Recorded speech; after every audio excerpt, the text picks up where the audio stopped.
تو لیلۃ القدر جو ہے، جو 5 راتیں جاگے گا اسے لیلۃ القدر خود بخود مل جائے گی. اس کی کوئی باقاعدہ علامت یا کسی کو مل جانا ان معنوں میں نہیں ہوتا. یہ محض ہمارے لوگوں نے باتیں بنائی ہوئی ہیں نارملی. ہاں کبھی کسی کو کوئی بشارت مل جائے، جیسے فرض کریں کہ ایک بات ہے کہ لیلۃ القدر میں آپ جاگ رہے ہیں اور اگلے دن آپ سوئے تو آپ نے خواب میں دیکھا کہ کوئی آپ سے کہہ رہا ہے کہ جی کل لیلۃ القدر تھی یا کل لیلۃ القدر ہوگی، اس طرح کی کوئی بات، تو یہ اللہ کی طرف سے بشارت ہے.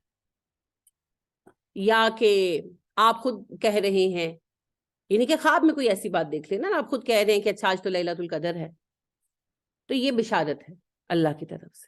جاگ بھی رہے ہو تو دیکھیں ہم 5-6 سالوں سے گرمی کے روزے تو ایک دم سے موسم ٹھنڈا سا ہو جاتا ہے تو ایسے فیل ہوتا ہے، تو یہ بھی کون سی رات میں ہوتا ہے؟ راتوں میں جیسے 21 میں ہوگی، 25 میں، 27 میں. ہاں تو پھر ایک میں تو نہیں نا ہوتا، ساری لیلۃ القدر میں یہی ہوتا ہے. تو آپ ایک کو ڈیفائن نہیں کر سکتے. آپ کیا کہہ رہی تھی؟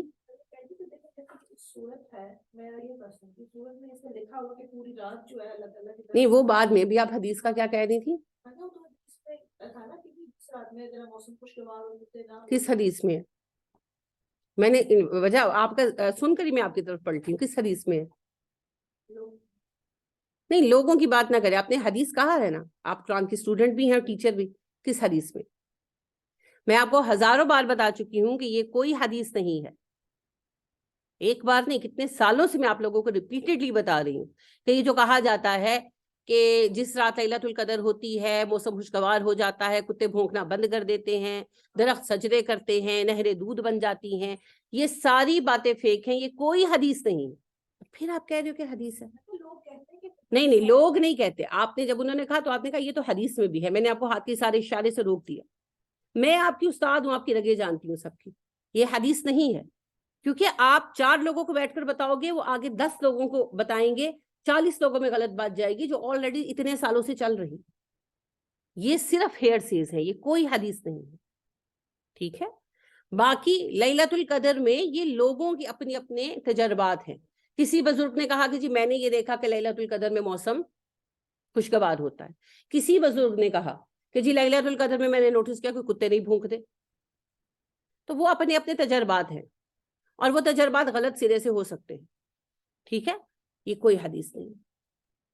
جی اب پوچھیں کیا سوال پوچھ رہی ہیں.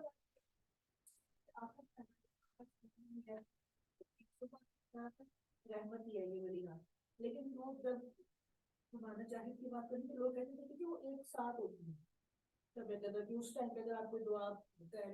جھوٹ بولتے. حالانکہ تجربہ اگر آپ پڑھیں تو اس میں یہ چیز واضح بات نہیں ہے. بات جب قرآن کا جوڑے کا یہ بات پتہ چلی، ورنہ لوگ یہی کہتے تھے کہ وہ تو ایک گھڑی ہوتی ہے، ایک لمحہ ہوتا ہے شب قدر کا، کہ اگر آپ ساری رات جاگیں گے وہ گھڑی کسی کو ملتی ہے، اسی لیے کیونکہ وہ بالکل ایک لمحہ ہوتا ہے. یہ ساری باتیں فیک ہی ہیں جو فیک ہیں. اچھا ایک بات جو میں آپ کو سمجھانا چاہتی ہوں، ماشاءاللہ اتنے سالوں سے آپ لوگ پڑھ رہے ہیں، پڑھا بھی رہے ہیں. غلطی کیوں ہوتی ہے؟ کیونکہ ہم نے اتنا زیادہ اس چیز کو سنا ہے کہ ذہنوں میں کہیں نہ کہیں نقش ہو گئے ہیں. تو غلطی کو غلط ہے یہ یاد رکھنا بہت ضروری ہے، خاص طور پر ان لوگوں کے لیے جو قرآن پڑھ رہے ہیں اور پڑھا رہے ہیں. کیونکہ اگر ہم غلطی صحیح نہیں کریں گے تو چیزیں درست نہیں. یہ آپ کا قصور نہیں ہے، یعنی کہ کوئی شمسا کی کمی نہیں ہے. مسئلہ ہے یہ چیزیں اسٹرانگ بہت ہے. اب جو آپ یہ بات کریں ساتھ کی، تو میری والدہ جو ہے اللہ نے جنت عطا فرمائے، ان پڑھ عورت تھی. ہمارے نیبر میں ایک خاتون تھی، وہ درس وغیرہ دیتی تھی تو میری والدہ بھی چلی جایا کرتی تھی. تو میری والدہ نے ہمیں بتایا، اور وہ پھر ہر سال یہ تقریباً ہمیں ایڈوائز کرتی ہوتی تھی. کہتی وہ یہی تھی کہ پوری رات جاگو، اور ہم لوگ شروع سے تاک راتیں پوری رات جاگتے ہیں. لیکن وہ یہی کہتی تھی کہ رات میں ایک ساتھ آتی ہے، وہ بہت مختصر ہوتی ہے، اس میں درخت سجدے میں چلے جاتے ہیں اور مکانات بھی سجدے میں چلے جاتے ہیں اور پانی دودھ بن جاتا ہے، چاہے وہ گلاس میں ہو اور چاہے وہ نہر میں ہو. وہ ساتھ قبولیت کی ہوتی ہے. تو میں کافی چھوٹی تھی تو میں نے تو بھر کے کٹورا رکھ لیا، لیکن وہ دودھ نہیں بنا. تو ساری راتوں میں تو میں نے اپنی والدہ سے کہا، تو میری والدہ نے کہا وہ تو نصیب والوں کو نظر آتی ہے، ہر کسی کو تھوڑی نظر آئے گی. تو مجھے ساری یعنی کہ شروع کے عرصے میں یہ غم رہا جب میں چھوٹی تھی کہ اللہ جی ایک دفعہ بھی آپ نے وہ لمحہ نہیں دکھایا. پھر اللہ پاک نے مجھے قرآن کا فہم دیا اور مجھ پر یہ واضح کیا الحمدللہ، اور مجھے یہ شرح صدر دیا کہ پوری رات ہی سلامتی ہے، وہ ساتھ ہے ہی نہیں تو تمہیں دوں کہاں سے؟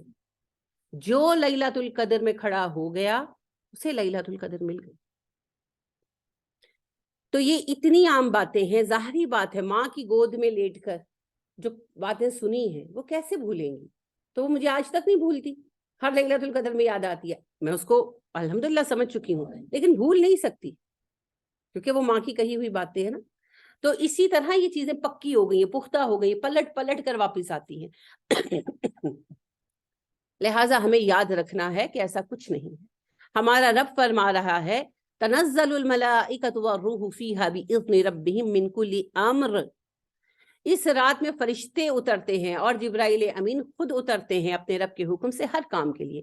فرشتے تو روز آتے ہیں صبح سے شام، جبرائیل نہیں آتے، جبرائیل کبھی کبھی آتے ہیں اوکیجنلی۔ جبرائیل بہت ہی معزز فرشتے ہیں اور ان کی ڈیوٹیاں بہت اہم ہیں، وہ بڑے بڑے کاموں پر آتے ہیں، چھوٹے چھوٹے کاموں کے لیے ان کو تکلیف نہیں دی جاتی۔ تو جبرائیل اترتے ہیں لیلۃ القدر میں اور گھروں کو وزٹ بھی کرتے ہیں اور سارے کاموں کو خود اپنی نگرانی میں سر انجام دلواتے ہیں۔ تو اب دیکھیں کہ کتنا اہم ایونٹ ہے لیلۃ القدر۔ تو فرشتے اترتے ہیں اور نبی کریم صلی اللہ علیہ وآلہ وسلم فرماتے ہیں ہر گھر میں جاتے ہیں فرشتے، اور جو کھڑا ہے نماز پڑھ رہا ہے ذکر کر رہا ہے اس سے ہاتھ ملاتے ہیں۔ اب آپ سے کبھی فرشتے نے ہاتھ ملایا؟ مجھ سے بھی نہیں ملایا، لیکن ملا کر گئے کیونکہ ہمارے نبی نے کہا ہے۔ تو ہر کسی سے ہاتھ ملاتے ہیں، شیک ہینڈ کرتے ہیں، مصافحہ کرتے ہیں اور برکت کی دعا دیتے ہیں۔ اور جب تک وہ عبادت میں مشغول رہتا ہے فرشتے اس کے ساتھ عبادت میں مشغول رہتے ہیں۔ تو اس رات فرشتوں کی یہی ڈیوٹی لگتی ہے، لیکن انہی گھروں میں نا جہاں کوئی خوش نصیب جاگ رہا ہوگا۔